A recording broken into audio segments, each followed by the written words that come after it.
Cellular Healing TV fans, exciting few weeks. You are on location with me at SOPMed, the Society of Progressive Medicine. You know why we're here? Because we're bringing together MDs, NDs, DCs, all types of practitioners to mastermind, bring the best of what we believe people need to get well today. And as a matter of fact, even this very evening tonight, we have the leaders coming together in this profession to meet on the future of alternative medicine.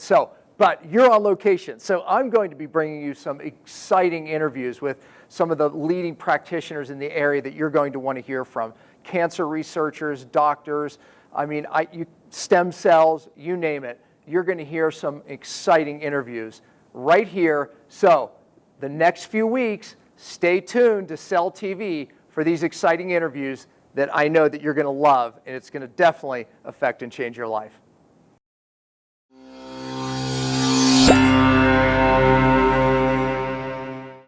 Hello everyone, welcome to Cellular Healing TV. I'm Ashley Smith. This is the last of our series of special episodes recorded on location at the SOPMed conference in Colorado Springs.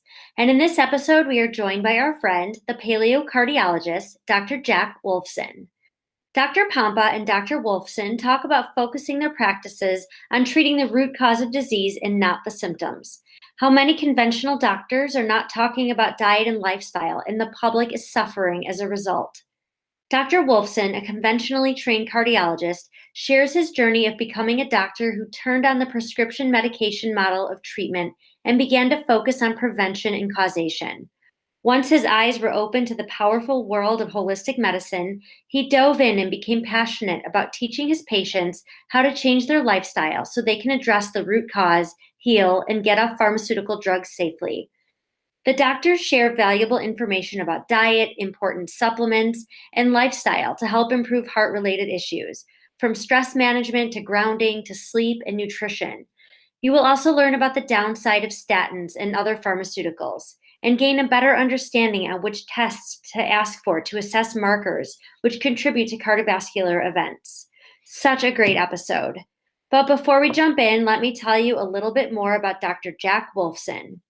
Dr. Jack Wolfson is a board-certified cardiologist and a member of the American College of Cardiology, and has emerged as one of the world's leading holistic natural cardiologists. A trusted leader in natural heart health, Dr. Jack owns Wolfson Integrative Cardiology in Arizona and wrote the best-selling book, The Paleo Cardiologist, The Natural Way to Heart Health. He is an in-demand lecturer about natural healthy living without big pharma pills and invasive procedures. So let's join Dr. Pompa and Dr. Wolfson. This is Cellular Healing TV. All right, welcome to another episode of Cell TV, man, on location here at the, you're part of the SOPMed series, man. So, actually, you and I are friends. We've had many dinners, so welcome. And I love your information, man. You're a cardiologist who is bringing a very unique message. How many cardiologists talk about diet anyway? I don't know. Did you get banned yet? Well, you know, I'm definitely banned from a lot of these societies. I'm still a member of the American College of Cardiology, which is the governing body. But it's just, you go to their meetings and it's all about the next pill, it's all about the next procedure. And you're right, they're not talking about diet, they're not talking about causation, they're not talking about why people have heart attacks, heart failure, atrial fibrillation. So it makes me definitely a black sheep in that community when I talk about it. But it's unfortunate because we just don't get the training in causation, therefore they don't talk about it. Right. And it's the public that suffers. Yeah, you know, I think this show is important because we look at a lot of different conditions, diseases, and we talk about causes. I really don't know that I've done a show specifically on heart disease, the risks. And meanwhile, it's the #1 killer. You know, I mean, I do a lot of shows on diet. Of course, we'll talk about that here. But I mean, let's start there. I mean, we're talking about the #1 killer, and people, so they may have concerns and they're concerned about this, that, or the other thing, but the #1 killer is the one we don't think is going to get us. And unless you pay attention to this show, you know, chances are it will, right? Unless we do something about it. But before you go there, I got to ask the obvious question. How in the world did you, from that world to this, you have to have a story. Well, we're friends. I kind of know your story, but tell them. No, you know my stories. I'm a conventionally trained cardiologist. Went through 4 years of medical school, 3 years of internal medicine, 3 years of cardiology, and then I'm on the job for a couple years, and there's so much sickness all around me, and I meet this woman who changes my life, and she starts saying all this stuff to me, It's like, always that way. you know, the pharmaceuticals are worthless and the procedures are killing people and you're not going after the cause and everything you've learned is wrong and you got to change your entire paradigm. And right, Dan, she's telling me this on our first date. And of course, this is my now beautiful wife, Dr. Heather, who's a doctor of chiropractic, as she says, a doctor of cause. And she said, Jack, you have to become a doctor of cause. So that's what I did. And I think the reason why maybe on some of your shows, maybe you don't put as much emphasis on heart disease is because you are a doctor of cause as well. And Right. you're talking about, you know, why people have all these different labels, all these diagnoses. What doctors like me are trained at, well, let's, you know, call this person heart disease, this person has a stroke, this person has cancer, this person has diabetes, but they're all labels that stem back from the causes, and you're just I going focus after on the the cause, cause, right, so I don't which talk is about really heart disease, which yeah. is what matters. You know, it doesn't matter what type of autoimmune condition you have, it's something is attacking your body, and it's up to the person with the help of a natural healthcare provider to figure out why. My goal is to live longer healthy, but when I look at the stats on just sudden cardiac arrest, I realize, oh my gosh, I mean, statistically, this is something we should be really concerned about. I mean, and again, I look at cause myself and, you know, I avoid those causes, but, you know, talk to them, because the average person out there, you know, if they want to live long healthy and be around for their loved ones, man, you have to know what's going on here. What are the stats on just having a heart attack? Well, it's, you know, obviously, as Dr. Dan said, it's the most common cause of death. Heart attack, stroke is right up there, along with cancer. And then after that, a lot of people are suffering from atrial fibrillation. Obviously, millions are diagnosed with hypertension. And the only remedy that the medical doctor has is the pharmaceutical. So when I learned how to go into the natural space, and you talk about nutrition, you talk about lifestyle, you talk about the importance of sunshine, you talk about the importance of sleep, about walking, standing barefoot, grounding, getting stress out of your life. Stress is horrible. Yeah. Horrible. We heard speakers today Yeah. talking about how important it is as us clinicians, because I still see patients on a daily basis, for me to address those emotional issues with people. And when I take a history from someone that's had a heart attack, that's had a stroke, if we go back in that history, we're going to find some level of stress that the person was under. It was a divorce, it was a surgery, it was some loss of life, or just finding out bad news, finding out that somebody was adopted. I mean, like, there's major stressors in people's lives that are tremendously affecting it, and we know there is a fancy diagnosis for women under stress that develop a heart attack. And then we go in there with a catheter and we take a look around and we look for blockages, and they don't have a blockage. It's an artery spasm called Takotsubo cardiomyopathy, and it's becoming more and more common in these women that have a sudden stressor. That vessel clamps down, and What are the symptoms? they're done. It looks like a heart attack. Okay. Because So it get is. pain in the chest, It's the maybe in the- exact same story, but the difference is that the average heart attack, you go in there and you see evidence of blockage, and you see plaque and a fractured plaque. In these women, you go in there and the artery is clean, because whatever that stressor was, it was some kind of spasm. And invariably, when I do nitric oxide testing on those women, and we do salivary test strips in the office, those women do not have any nitric oxide. So I think if we be proactive, because stress is always there, you got to do your techniques to crank up nitric oxide. And when you crank up nitric oxide, I think women will be, and men for that matter, will be a lot safer. There's a product on my site called Eventa that it's all about pumping up the nitric oxide. We also talked a little bit about hydrogen, molecular hydrogen, which we're learning a lot about at the conference here. That's another big one for that as well. But okay, other prevention, because I know what they're thinking. They're saying, I can't avoid the stressors, right? I mean, if you have teenagers, you have stress, right? If you have a spouse, you have stress. If you have a newborn baby, you have stress, right? It never ends. So, I mean, besides, the classic answer, meditation, do you have any other suggestions? Well, I mean, I think, very clearly is that it is important to get this, just like the chemical situation, just like EMF, you want to get it out of your life if you can. Right. So if there are stressful things in your life, I think you really need to get it out of your life. And that may include family members, that may include longtime friends. You said it. I said it, and it's true. But that being said, the importance of all these different things that we're doing, trying to, yoga, meditation, Tai Chi, deep breathing, parasympathetic maneuvers, a lot of different things that can help, with stress. 1,000,001 different supplements to help with stress, right? We deal with stress better when our omega-3 DHA, EPA levels are high, when our certain B vitamins are high, when our levels of antioxidants, whatever it may be. But certainly, giving the body what it needs to deal with the stressors is very important, because most people have junk food diet and they're trying to deal with the stressors. And then, of course, you're under more stress, you want more junk food. So I call it the stress bucket. It's you can't do anything about a lot of them, but you have to do something about the ones you can do something about. So that's why cellular detox. But if physical, chemical, emotional stress will fill that bucket. You got to dump the ones you can, folks, and then your teenagers, can't do anything about that half the time. Can't do anything about that. So you better dump the other stressors. I mean, it sounds trite, but it's so true. When your bucket is literally filled with stressors, physical, chemical, or emotional, it's going to get you. Now it's the next stressor that gets you. Then it's it's the phone call of whatever it is, right? The stressful event. And if your bucket's filled, there's a good chance you're going to end up in the cardiac unit. Well, that's what's scary, is that the medical doctors aren't talking about this. I have a chapter in my book called One Nation Under Prozac, because that's the medical doctor's response to this. Right. You're under stress, here's your pharmaceutical. And then when that one doesn't work, you try another one, and it's sad for these millions of people. Let's talk about it. Let's the 800-pound gorilla in the room, and it's a $9 billion industry, statins. Is that what it is? Am I just making that up? Did I just read that somewhere? I don't know.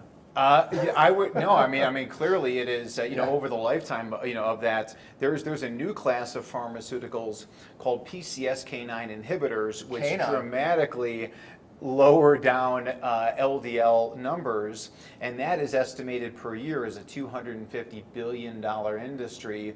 From Amgen, it was the first company that came out with that. And whether it's statins or that pharmaceutical, it's first, obviously it's not addressing the cause of why people have cardiovascular disease. They're not deficient in statin drugs. But those drugs are so damaging because the downstream effects from using statin, you're losing your hormones, you're losing your squalene, you're losing your prenylated proteins, you're losing, of course, CoQ10, Dolichol. My father died of a rare neurologic disease called PSP, which is similar to Parkinson's, and that is linked with Dolichol destruction in the substantia nigra, similar to Parkinson's, and my father took that poison drug, statins, and I wish he was around to save him, but I'm here to save, some other dads. I'll say this for the show's sake. We're not telling anybody to come off their medication. He might be. I'm not saying anything. No, I'm kidding. I don't want to get anyone in trouble. But let's talk about these dangers, because you just mentioned a few of them. Statins are linked to type 2 diabetes, for goodness sake. Statins are linked to dementia, Alzheimer's. Come on. People need to know this. Statin drugs, obviously, even if we take the word for it from the pharmaceutical companies who did the actual research on it, statin drugs can lower the risk of heart attack and stroke in certain populations from here to here. What you and I are talking about, and what we talk about with our patients and in avenues like this, we don't talk about here to here. We talk about lowering your risk down to zero. Yes, absolutely. Because they rely on that small percentage. They rely on it dramatically, and the pharmaceutical reps come into the doctor's office, and the doctors are so inundated with so many patients, and the reps come in with these big different graphs, and it's all marketing. All those pharmaceutical dollars where they spend, where the pharmaceutical companies spend their money is not on research. They are marketing companies, and this is horrific, because young dads like you and I are thinking, I'm taking this statin drug, and the reality is that the benefit is so small. And you mentioned we're not telling anyone to stop their drugs. I certainly tell people in my office when they're my patients, because we come up with a plan to replace the statin drug and find right. the optimal level for each Right. person. Well, when you look at the studies, the big studies, and I've looked at them, that little bit of percent, if you take away the percent that could go either way, and we know how these studies work, right? You kind of can get the data going in one direction and pop out 4% better. You take that away. I mean, I don't know. I mean, it's almost a wash, but let's give it to them. Let's say that there is a percentage better. But I've heard and read that you can really hit the same numbers with just some things as simple as vitamin C. Oh, no doubt. Yeah, I mean, so it's the risk. So let's talk about the risks, because people are going to say, yeah, but does it work? Okay, we've handled that. But what are the risks? I mean, it is showing that it causes brain problems and potentially receptor problems, diabetes. Well, I did a video which was basically saying statin drugs are killing millions of people. Ah, good for you. And people looked at that and they're like, where would you come up with that from? And I say they're killing millions because it's the false sense of security. If all we're doing is taking the risk from 7% down to 6%, 6% of people are still dying. We failed those people. We failed those moms and dads, and that entire population. So yes, that 6% amounts to millions of people that if they were under the care of doctors like you and I, they would literally be as close to 0% as you're ever going to get. And we know their side is a failure. 6% is a failure. We were not born to have heart attacks, strokes, or die. We were born to live until we're 150 and then, not wake up one day. Yeah, I mean, significant. I think that's bold of you, to come out with that, because in your profession, I'm sure that won you some serious enemies, and I know it did.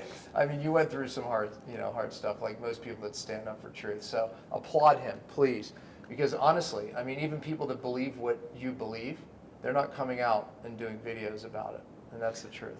It's, So. the book The Jungle by Upton Sinclair, early 1900s. It's hard to get a man to understand something when his job depends on him not understanding it.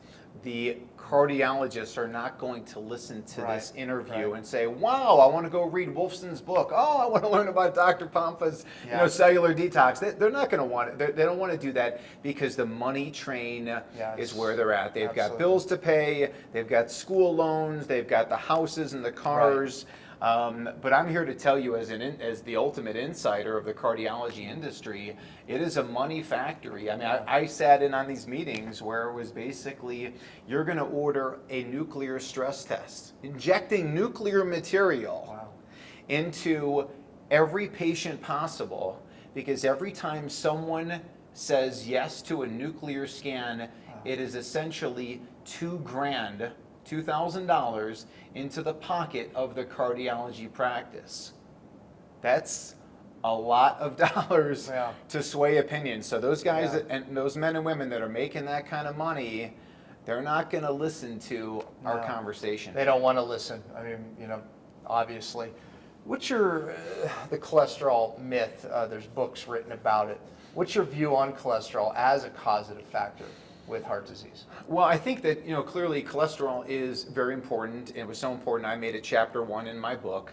And cholesterol, of course, is important for every function in the body, every cell in the body. The cell fence, or the cell membrane, is a fence. It's made up with a lot of cholesterol, and then of course the hormones and the digestion. And then the sunshine hits, cholesterol turns it into vitamin D. Yeah, cholesterol sulfate. Critical molecule. I think a lot of people that have high, quote unquote, high cholesterol, it is the sunshine deficiency syndrome. And the answer to that, of course, is to move to a sunny climate. So if you're interested, I live in Arizona. It's sunny in Arizona 400 days a year. It's sunny at night in Arizona. I was bragging about Park City. 267 average sunny days. It's sunny at night in Phoenix. And for people that come from all over the world to see me in the office, and they're coming from cold weather climates. They're coming from Canada, Minnesota, my hometown of Chicago. A lot of people from Seattle, Portland. I'm like, move. You can't. You live in a non-sunny climate. You're in trouble when you do so, and that's very, very, very clear in the medical literature. But to answer your question, Dan, there is that sweet spot of total cholesterol cholesterol, which is 160 to 260 based on 40-year-old Framingham data. So below 160 total cholesterol likely means you have cancer or some kind of autoimmune. Yeah. And then those super high levels of total cholesterol are a sign of a problem as well.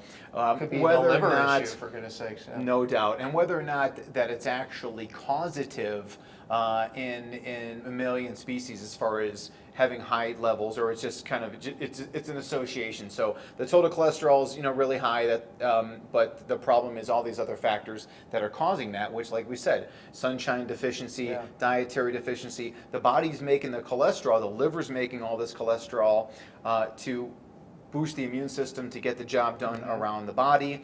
And the other factor may be if they've got liver dysfunction, they're not able to get the excess cholesterol out of the body, which then circulates around as damaged LDLs. That's bad. And then you're done. Yeah, that's bad.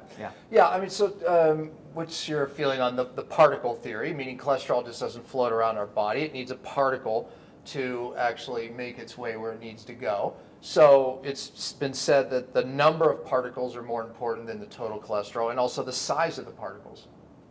Totally true. So total cholesterol, that's what when my father was a practicing cardiologist in 1970s, that's what he was doing. But state-of-the-art testing when it comes to lipids is what's called the ApoB to ApoA ratio. So ApoB is the stitching, if we call the LDL a baseball. The ApoB is the stitching on the LDL baseball and other particles that are like that, but the HDL particle has the ApoA. So you want that ratio, ApoB to ApoA, you want that ratio as low as possible, probably around 0.3, 0.4 is that magic number, and that is the single most predictive lipid marker that we know of, much more important than total cholesterol, triglycerides, HDL, numbers. It's really about that ratio, which is key. And then, of course, you measure all those markers of inflammation. And if your ratio looks good and your inflammation levels are low, you're in pretty good shape. So you're unlikely. The ApoB, think bad, right? ApoB bad. ApoB bad. That's easy. But that, as you know, though, it's not bad. And there is no. I agree, and there's definitely a need for it. But we probably want those levels lower because some people may have high ApoBs, but their ApoAs are really high, and they're just as protected. Right. So that's good news. So the ApoAs are more protective, like you said, HDL can have a protective anti-inflammatory effect. So. All right, but no, listen, all cholesterol is not bad, so I don't like the term bad ADL. That's the bad cholesterol. That's the one that actually you need to make hormones, right? That's pharmaceutical speak. The pharmaceutical companies, even myself sometimes I'm a victim if I ever watch TV, which I don't. If I turn on the TV, it's always like some kid show because my kids see me trying to watch anything and they're boom, you know how that is. But it's just brainwashing, this whole bad cholesterol, like evolution or God or the creator, whatever made us, gave us like this bad killer particle to cause us to have a heart attack, stroke, and die. You and I both agree, all disease is man-made. We are built, it's like the movie Castaway with Tom Hanks. Tom Hanks, he works for FedEx, he's in the plane crash, he gets on that remote island. If all we did on that remote island was eat coconuts, fish, and vegetables, and get the sunshine and the sleep and the fresh air and the grounding, we would live forever. We would. At least to our genetic ripe age, right? Okay, so the test I tell people to take, because that's what they're going to ask, was what do I tell my doctor? I tell them it's called an NMR test, and you can get them from LabCorp, but there's other ones. That measures those particles that we were talking about. But what other tests could they get? Well, plus CRP. I mean, name all the tests. Yeah. So obviously you want to get that advanced lipid particle analysis, and whether it's a company like Vibrant America or Boston, Cleveland, or like you said, some of the major players, you want to really what you need is that ApoB to ApoA ratio. So look at that. And they can ask their doctor for such a test. They need to ask your doctor about that test because the conventional cardiology right now, Dan, is like, just take your statin drug. I don't even care what your numbers are. They literally believe that the statin should be in the drinking water. So they don't care what the numbers. Take them. Right. And they think it prevents brain problems, which now we're finding out the opposite is true. So anyways. Most certainly. But those markers of inflammation, HSCRP, myeloperoxidase, oxidized LDL is a fantastic particle measurement, phospholipase A2. Yeah, PLA2. You can go down, that whole, as far as looking at the inflammation. The most studied one, of course, is the HSCRP. So that may serve as Yes, just CRP. like We've that talked a $30, lot about it. or $10 marker. Yeah. You can check. What number else? do you like them to be with the CRP? I know the standard's under 3. Yeah, so I mean, and there's different scales on that. So some it's depending on what the scale is. Definitely the lower the better. Would be ideal for the CRP. You want to look at your marker of homocysteine. Homocysteine is basically a surrogate marker for your B vitamin levels. You want to drive that homocysteine level down to a sweet spot. You want to definitely check your omega-3 levels and make sure that you've got high levels of omega-3. The highest levels of omega-3, the lowest risk of everything. So you want to crank them up, and you got to eat seafood, people. You got to eat wild salmon, sardine, anchovy. I prefer my omegas not from fish oil, but from food, like you said.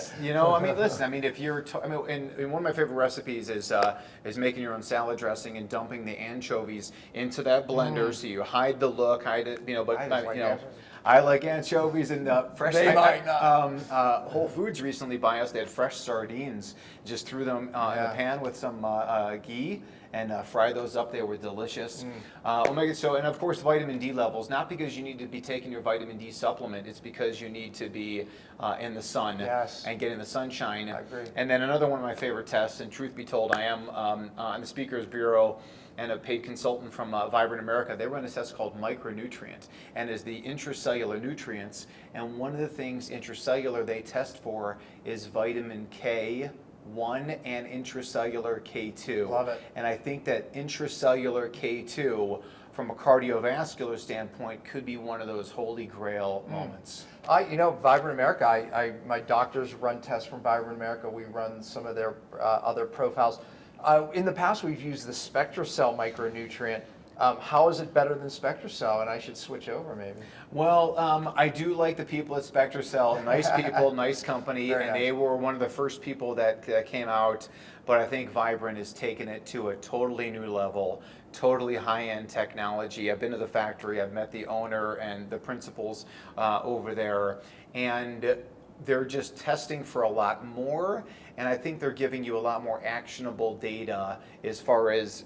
Okay. SpectraCell was kind of like, is it an area of need? Is it borderline? This is really telling you to the number where you're at with that K1, with that K2, with CoQ10, with glutathione. So they're really giving you some more actionable steps. Me as a cardiologist, and I see patients with cardiomyopathy or congestive heart failure, and we know that thiamine deficiency in alcoholics, that was called and is called beriberi, which is also a brain-based disease. Well, all these people that I'm seeing with cardiomyopathy, I'm testing their intracellular levels of things like thiamine, and they're coming back low. Oh, like non-detectable. Wow. So some really cool tests when you're doing advanced things. Speaking of Vibrant and the other offerings, that you said, and there's other companies that are doing this. So due diligence, that's fine. I'm just telling you what in all candidness what we use.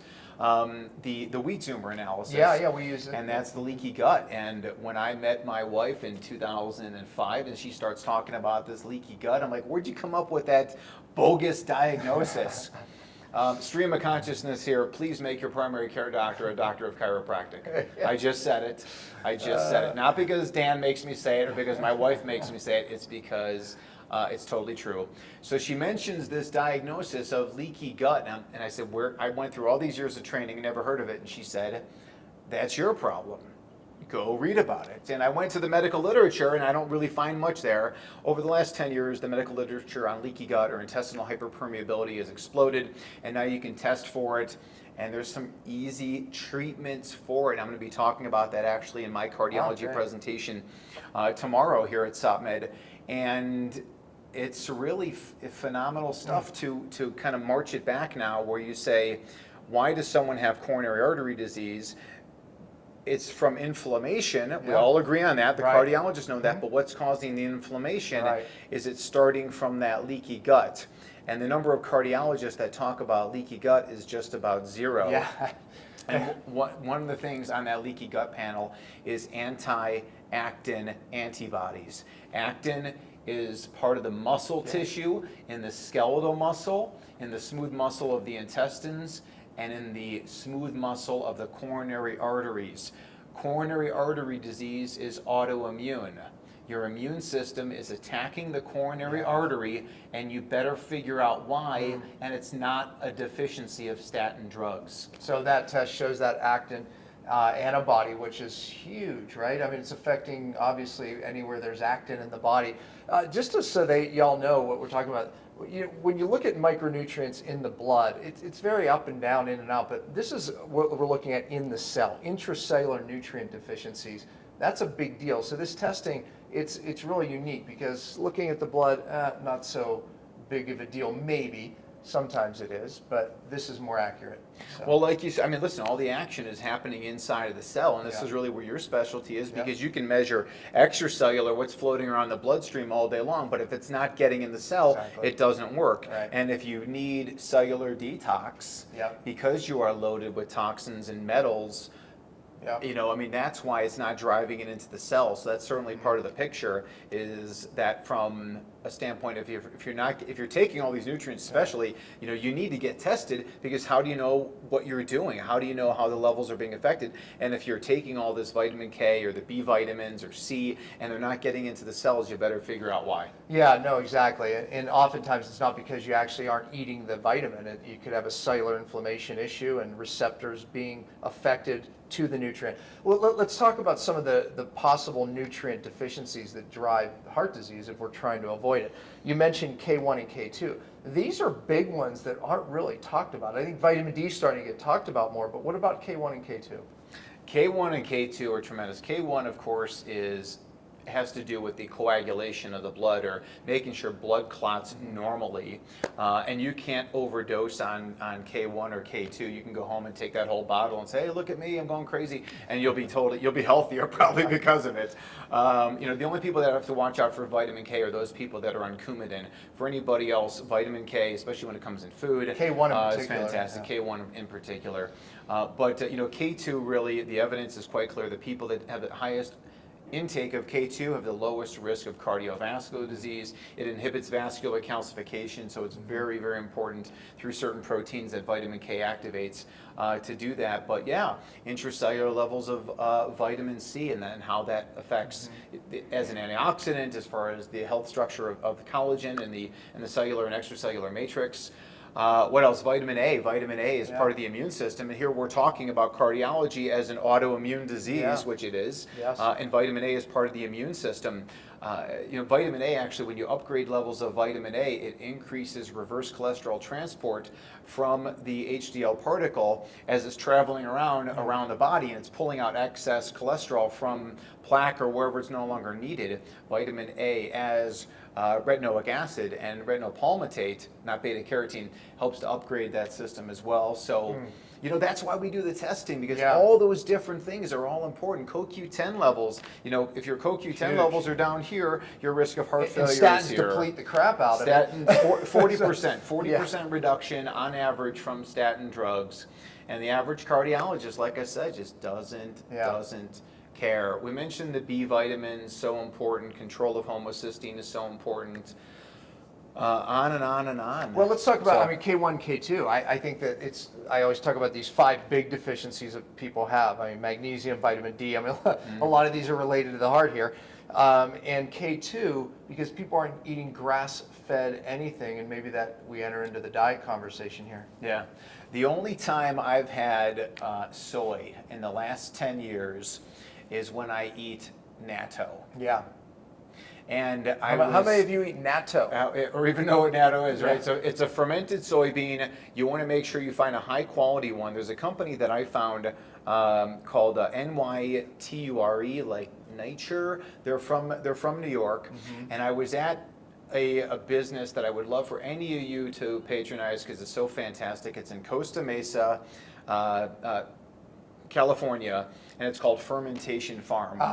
I've had their yogurt. They used to do it from raw grass-fed cream. No, they still do. Okay, now they went to the coconut one, which is pretty unique. But oh my gosh, I mean, you open it, sometimes they pop. It's husband and wife, doctors of chiropractic, opened up this place. They've got like 20 different kombuchas on tap, tremendous source of probiotics. They've got the free-range grass-fed meats. They've got the fermented veggies. The They've broth, got they have the broth. they got the bone broth. They Uh-huh. do it correctly. They've got a pickled egg in a turmeric Oh, man. pickling juice. It's insane. I'm fasting today. It's You're ruining me, man. sorry.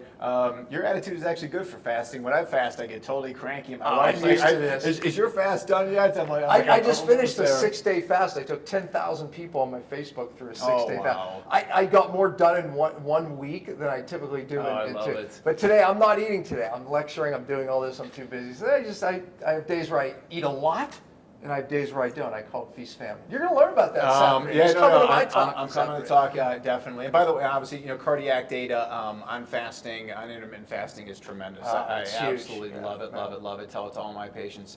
But finally, so I'm going through the fermentation farm, and I'm looking at, some of their refrigerated section, and I find this jar of natto.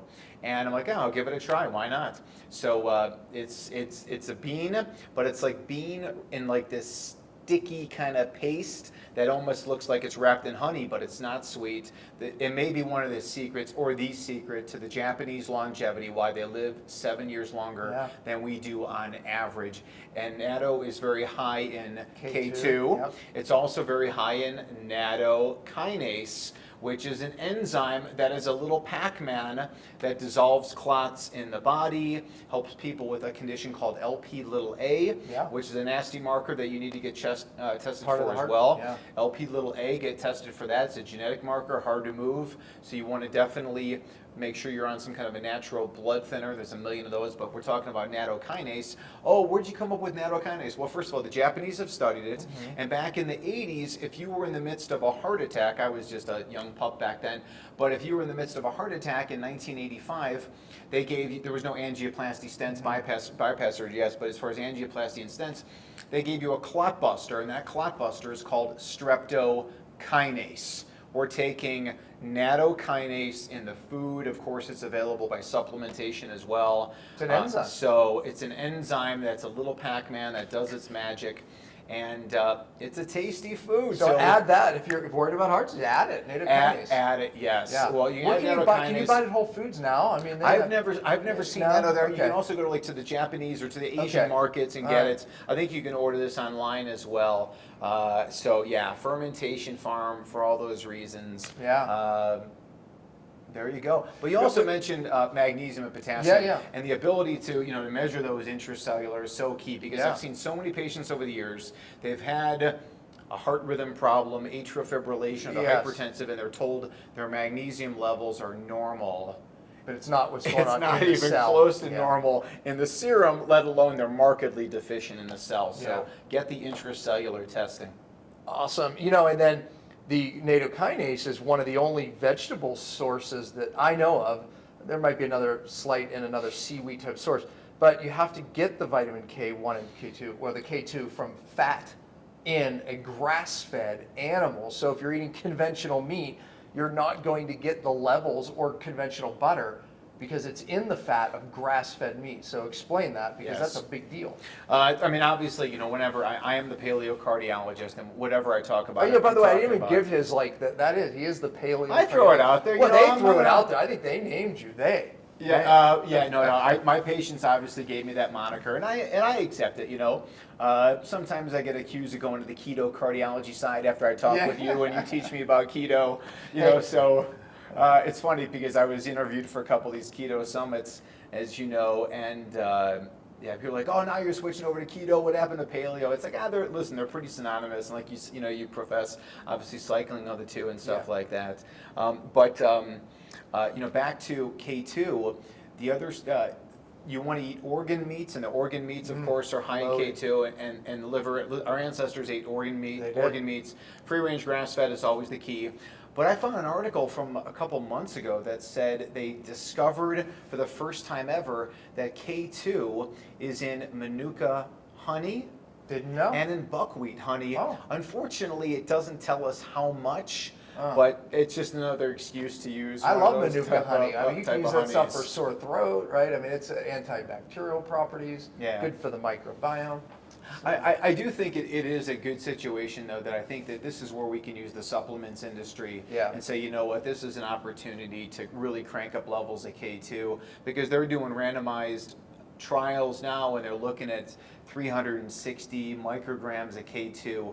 That's pretty difficult to get from food unless it's from natto, because if it's from natto, you're sky high levels and you're awesome. What about another thing that people miss from not eating grass-fed anything is conjugated linoleic acid. Does that play a role, do you see? Well, I think all these healthy fats, and especially when you test people's levels of fats, and you want to find those great ratios, omega-3s and your 6s and your 9s, and making sure. And in grass-fed meat, those ratios are perfect, by the way. They're perfect. I mean, that's just how nature intended for us to eat those meats, eat those organ meats.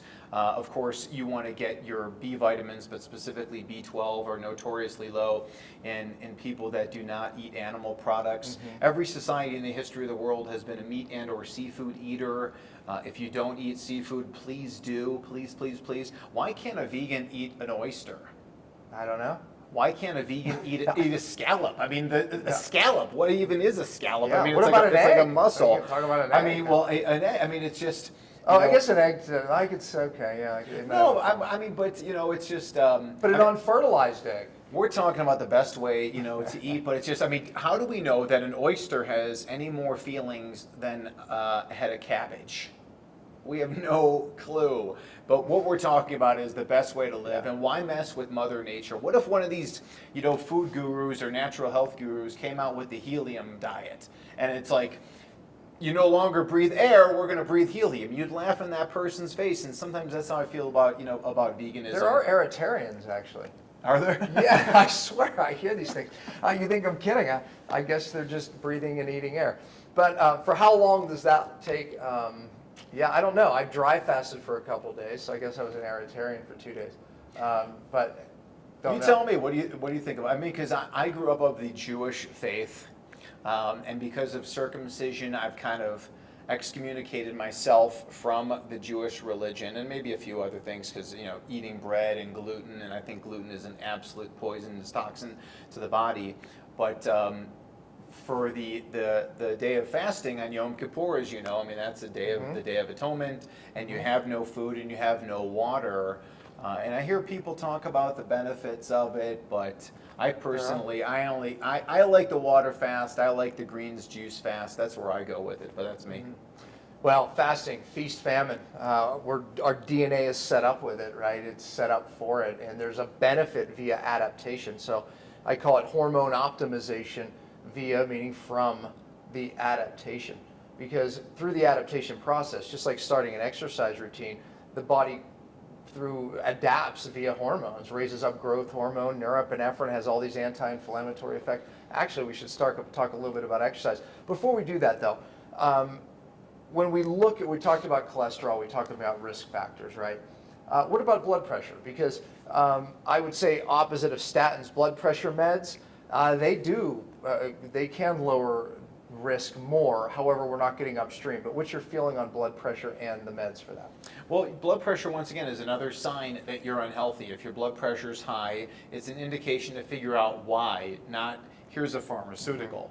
And when blood pressure is high, it's going to be from either an excess of something or a deficiency of another. And there's so many different natural strategies to lower blood pressure down. Yeah. Chiropractic care, upper cervical adjustment, lowers blood pressure 17/10. That's better than any pharmaceutical could ever imagine. So see your doctor of chiropractic, and I know sometimes when I speak at chiropractic events, and there's always a couple DCs in the audience, and they're like, chiropractic care doesn't treat hypertension, it doesn't, all this stuff. Yeah, I know. And I'm like, in my mind, it does. Yeah. I'm sorry. I've heard your philosophy. I've got my philosophy. My philosophy is real simple, because I think this is what the public needs to hear. You walk into your chiropractor's office and they're like, why are you here? And you're like, because I've got high blood pressure and my cardiologist, Jack Wolfson, said, for me to get adjusted. That's why you're there. Chiropractic for cholesterol, on and on and on. But for blood pressure, magnesium, potassium. Eat tons of avocados. Avocados are loaded with magnesium, potassium, C, Yeah. E, fiber, you name it.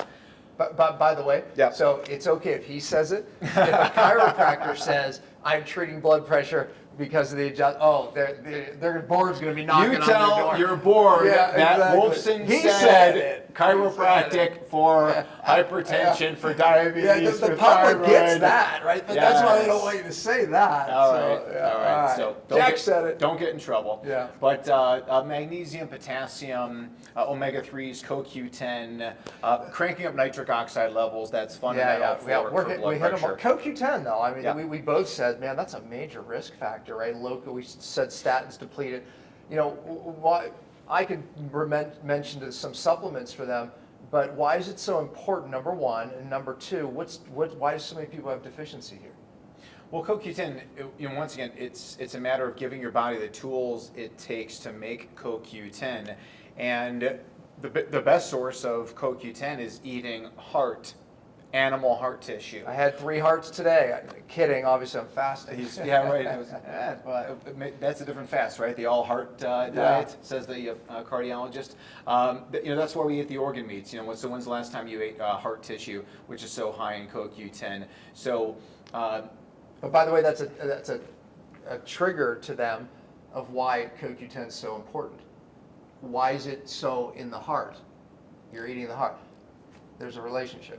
So the heart obviously is a highly aerobic organ, and it takes tons of ATP as you have billions of heartbeats in your life. 35 million heartbeats a year, right? Your heart is really cranking, and if you're not fueling that heart, if you don't have that CoQ10, which is just that shovel that takes the coal and throws it in the furnace, you got to have plenty of CoQ10 that's there, and you take statin drugs and other pharmaceuticals that can deplete CoQ10 levels. And frankly, how many drugs have been studied and their effects of CoQ10? The list will be very long if it was all looked at, but statins are notorious for that. Bisphosphonates, which are drugs for osteoporosis, also help to destroy your CoQ10 levels. So wow, and then you trigger back to K2 and you talk about building strong bones. That's all through K2. Yeah. K2 keeps the calcium in the bones and out of the arteries.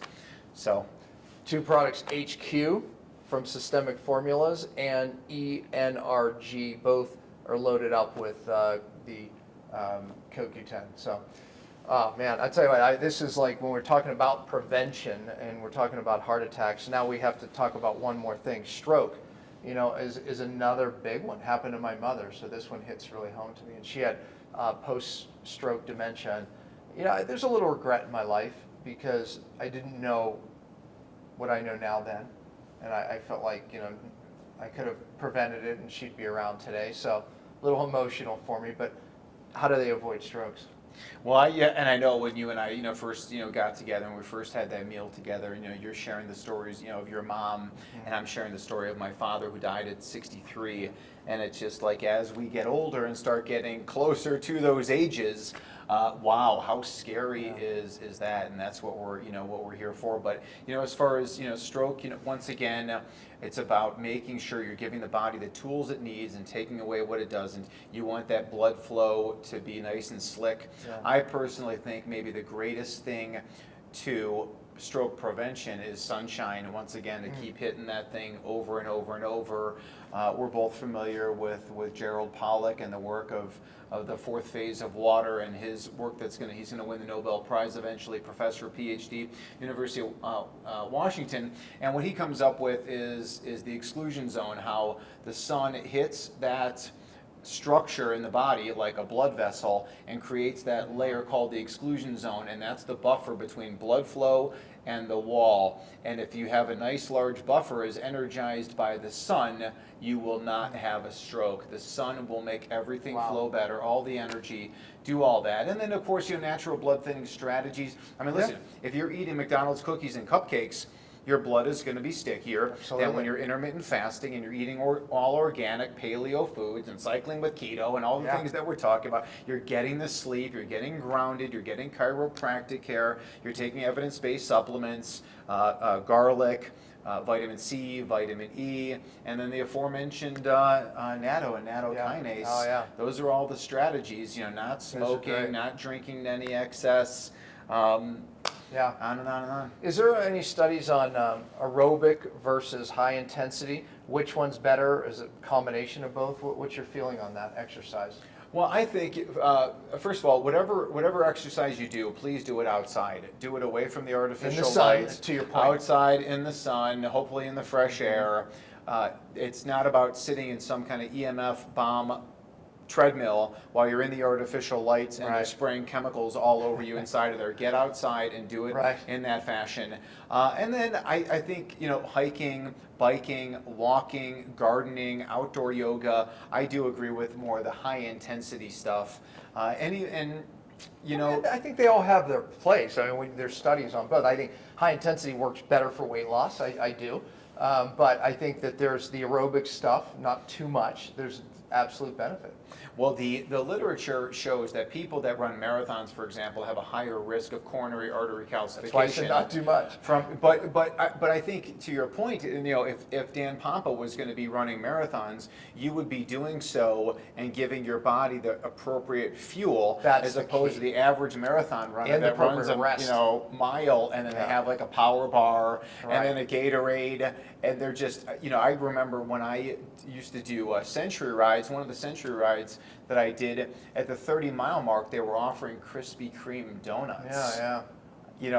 And for as far as I know, people may have been dropping dead during that ride. Yeah. So Who lost 3? Yeah, right, exactly. So eat the right foods if you're going to do it. But our paleo ancestors, it was much more likely, of course, to be that burst activity. Yeah. They weren't running marathons. Right. They weren't doing century rides. I understand all of it's fun. Yeah. I get it. I Just love make sure you do it the right I love way. it too. Yeah. Just do it the right way. But I agree. I think the bursts were set up again genetically to definitely do more of that. But if the endurance is done right in the recovery, there's people, they go out again and again and again. Most of the endurance freaks, and believe me, I kind of was one. They abuse themselves completely, right? Yeah. And with the food, of course, I didn't do that, but without recovery, and that can be really damaging. And part of the reason why the statistics are not good there. Well, the other thing, obviously, is that not only are they at a higher risk for coronary artery calcification, they're also at much higher risk of atrial fibrillation. And that athletic heart, the irregular heartbeat. I wanted to talk about that because I feel like that's something I should get checked.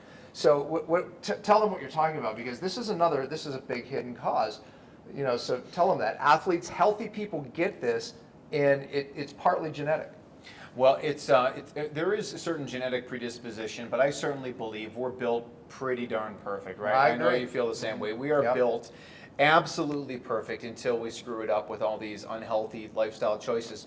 But I think also atrial fibrillation is autoimmune because, as we mentioned, that if you are attacking actin when you have leaky gut that's sitting in the coronary artery smooth muscle, the heart, as we said, is a muscle organ loaded with actin, and now your immune system is attacking it. And the literature is clearly inflammation is linked to AFib. Well, what causes inflammation? So reverse that, and you help to get rid of the AFib. AFib is probably the number one reason why people come to see me in my office. People are scared, they're frustrated, they are highly symptomatic with palpitations, skip flip-flops, and then they go to the regular cardiologist, and the cardiologist either offers a shocking procedure called a cardioversion. They offer an ablation procedure where they're burning cardiac tissue. 100 years from now, we're going to look back at that and say how barbaric the stuff that we were doing back then. And then, of course, the blood thinner story, and these people that are on blood thinners, it's catastrophic. So find out why, and then are there natural strategies you can use? And let me say one more thing too about blood thinners before you get bullied. Doctors like me are bullies, right? We're total fantastic at bullies. Like, hey, this is my way or the highway. I did it for so many years. But look up a website called chadsvask.org, and there it tells you your stroke risk if you do have atrial fibrillation. Share this with a loved one so you can find out your numbers, right? We're all about what the numbers are. We were talking about this earlier today as far as cancer therapies. It's not like we're not saying, hey, don't take drugs or don't do chemotherapy or don't do whatever it is. It's find out data. Absolutely. And if the data says, one therapy, works 100% of the time versus 10% of the time and something else, then take that one that works. But when it comes to atrial fibrillation and stroke risk, know your numbers, because if your risk is 2-3% a year, maybe there's a better strategy for you. What about the heart becoming oversized, if you will? I can't recall right now what that's called. Athletes get it. Yeah.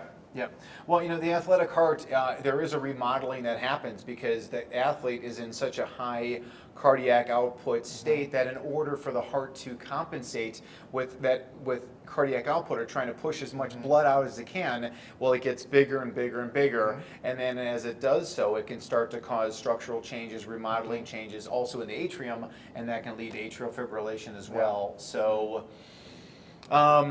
it's something to watch, but I think there's probably some happy medium. The test would be a cardiac ultrasound, an echocardiogram, non-ionizing radiation test. So that's a totally safe test to get an ultrasound of your heart to tell you where you're at, and if your heart's starting to enlarge, it would be best probably for you to find out why and start changing some of your exercise activities. One more question for you: Does fat cause high cholesterol, and does fat lead to increase? I know what you're going to answer. I just want them to hear. Increased risk of heart disease. No. Eating fat. Well, obviously, we're talking about the quality fats, and with quality fats, the answer is definitely no. But let's talk about the saturated fat I'm getting in my grass-fed steak, the butter that I'm eating. What about it? How about this? How about if you, we're talking about atrial fibrillation before. If you take saturated fat out of the diet and substitute it in with mono and polyunsaturated fats, AFib risk goes up. And by the way, those fats are in just about everything, even in even in health food stores, the polys are everywhere. Canola oil, plant vegetable oil, those are all the ones you're talking about. Yeah, most certainly. Saturated fat is not the problem. It never was the problem. Clearly, I think that sugar, obviously, are the artificials. Those are all the problems. And then, of course, any kind of processed or packaged food is an issue. But fat is certainly fat for fuel, fat's your friend, whatever you want to entitle your next podcast or blog post. I love eating fat. But then again, I think that first of all, it's also the person is so individual genetically, so get tested, right? Don't take our word for it. Just see where you're at. And if you're on a higher fat, lower carb diet, get tested, see where your numbers are. There are people genetically, those ApoE, which is another stitching on the LDL baseball, those ApoE people, certain people that have a 3-4 or 4-4 gene, you can get tested for that gene, but they have difficulty processing excess fat. So I don't mind them getting fat from avocados and from free-range grass-fed meats. But the question is oils, like added oils. Yet new data just came out more so about the Mediterranean diet, and the Mediterranean people are amongst the longest lived people in the world, and they're sucking down olive oil like it's going out of style. So get tested. Just get tested. Great advice, man. Dude, thank you for being on the show. Got it, bro. Absolutely. You got it. Heart to heart. Saving lives, man. You're saving lives. And You too. once again, give him an applaud because he's not afraid to stand up. So thanks for the truth. Thank you. See you on the next show. Well, that's it for this week. We hope you enjoyed today's episode of CHTV with the Paleo Cardiologist, Dr. Jack Wolfson. We'll be back next week and every Friday at 10 a.m. Eastern. You may also subscribe to us on iTunes or find us at podcast.drpompa.com. Thanks for listening.